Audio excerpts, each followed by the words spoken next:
Salut tout le monde, je vous fais une vidéo aujourd'hui pour vous parler des différents formats photos, donc prise de vue mais aussi fichiers d'exportation qu'il y a et qui existent. J'ai surtout parlé aujourd'hui du RAW ou du NEF chez Nikon, mais c'est la même chose, du JPEG et du PNG. C'est un peu les formats je trouve les plus importants dont il faudrait parler, surtout quand on commence la photo, parce qu'on sait jamais lesquels utiliser, pourquoi un et pas l'autre, enfin voilà, c'est plein de questions comme ça. Et en fait cette vidéo j'ai eu envie de la faire parce que ça part d'une petite histoire pour tout vous dire. C'est mon frère en fait qui est venu me voir parce que mon frère adore faire de la photo aussi avec ses copains, ils en font, enfin voilà. Et du coup il vient me voir, il me dit écoute j'ai un problème, je comprends pas pourquoi quand je vais sur Lightroom, je retouche ma photo, ça abîme beaucoup ma photo, genre la qualité elle diminue mais vraiment beaucoup trop. Est-ce que c'est normal? Est-ce que c'est pas normal? Est-ce que je sais pas utiliser Lightroom? Est-ce que c'est un problème d'autre chose? Je sais pas. Donc du coup j'ai dit bah tu sais quoi, vas-y montre-moi tes photos, montre-moi comment tu retouches sur Lightroom, comme ça on peut voir ensemble, y a pas de souci. Et en me montrant en fait je me suis vite rendu compte qu'il shootait en JPEG. Donc après il y a plusieurs sortes de JPEG, lui c'était vraiment le JPEG avec le moins de qualité quoi. Donc du coup je me suis dit ok ben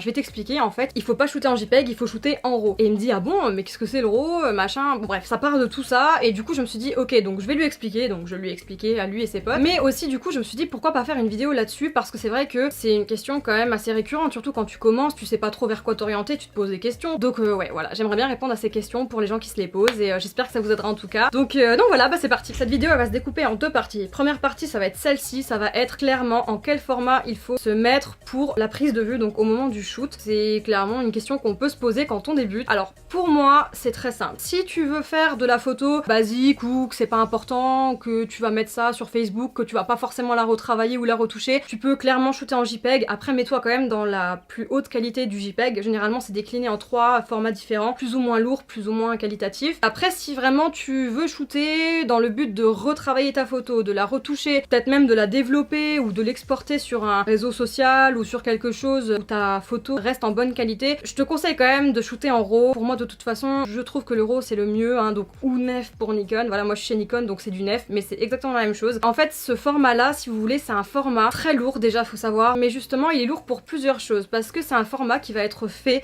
pour pouvoir assurer derrière au niveau de votre post-production, de votre retouche. C'est un format photo où vous allez voir, donc je vais vous montrer deux photos différentes, une faite en JPEG et une faite en RAW, donc sans retouche, sans rien, c'est des photos que j'ai prises, je vais vous les mettre là et vous allez voir du coup les différences entre les deux.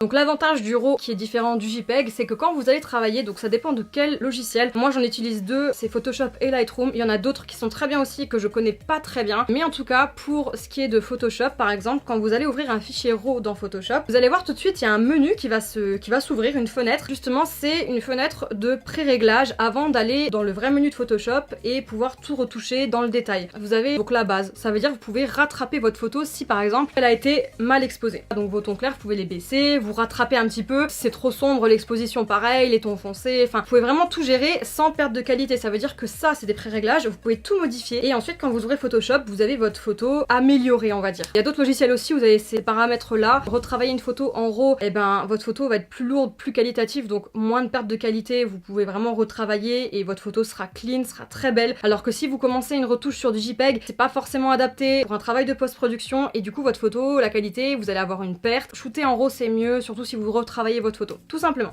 Ensuite, deuxième partie de cette vidéo, ça va être le format d'exportation. Alors le format d'exportation, c'est tout simplement en quel format vous allez enregistrer votre image finale. Quand vous l'avez fini, voilà, vous l'avez retravaillé ou pas, hein, peu importe, la photo finale que vous allez exporter en quel format. Alors il y a plein de formats. Vous avez le PSD par exemple, le PSD c'est le format de Photoshop, ça veut dire que voilà, si vous avez une photo, vous avez beaucoup retravaillé, vous pouvez l'enregistrer en PSD, vous allez pouvoir, le jour où vous allez réouvrir ce format là, retravailler des choses, voilà. C'est surtout quand vous avez un travail en cours qui est pas fini pour pouvoir fermer Photoshop, et ben après quand vous allez réouvrir Photoshop et votre fichier, vous pourrez retravailler dessus, vous pourrez retourner en arrière, enfin voilà, ça c'est bien. Après vous avez le TIFF, c'est comme le PSD sauf que le TIFF vous allez pouvoir retravailler sur n'importe quel logiciel, Photoshop ou d'autres, donc ces formats là sont des formats aussi très lourds mais c'est des formats plus de travail, c'est pas un format final en fait, c'est plus quand voilà, elle est pas encore terminée, il y a des choses à retoucher etc. Ensuite il y a le format donc JPEG également, donc le JPEG il est partout clairement, qui est bien clairement, hein. De toute façon Lightroom Lightroom généralement quand j'exporte je mets en JPEG. Je crois que vous pouvez choisir mais ouais moi je mets du JPEG, c'est mieux, c'est moins lourd. Mais après je dois quand même avouer que quand je retravaille des photos, principalement sur Photoshop ou autre, c'est vrai, je préfère exporter en PNG. Alors PNG c'est un format que vous devez connaître, c'est un format qui est beaucoup utilisé pour tout ce qui est des logos parce que vous avez un fond qui est transparent derrière. Ensuite le PNG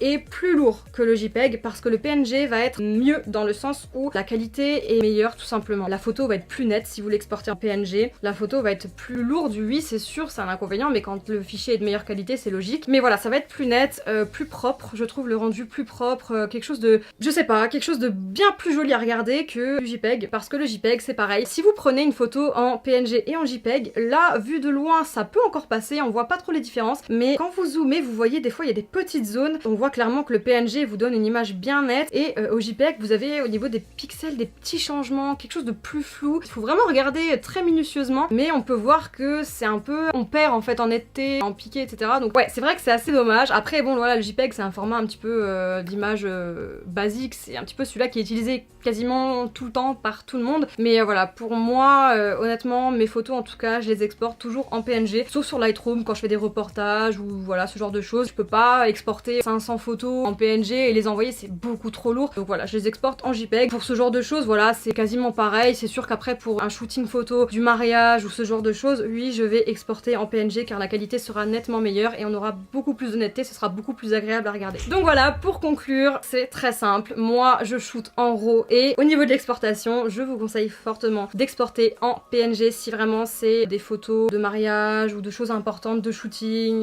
voilà, de portraits, de plein de choses. En tout cas j'espère que tout ça, ça vous aura servi. En tout cas moi c'est ce que j'applique. Rien ne vous oblige à le faire, hein. Moi c'est des conseils que je vous donne. Après vous faites ce que vous voulez. Mais voilà, en tout cas ça c'est mon point de vue, c'est comme ça que je fais. Mais voilà, en tout cas pour moi, j'espère vraiment que cette vidéo vous aura aidé, elle vous aura plu. Et voilà, si vous avez des questions, n'hésitez pas, comme toujours je vous le dis, voilà, vous pouvez me les poser dans les commentaires, il n'y a aucun problème. J'y répondrai avec plaisir. Puis voilà, c'est tout ce que j'avais à dire. Donc portez-vous bien et puis à la prochaine. Salut!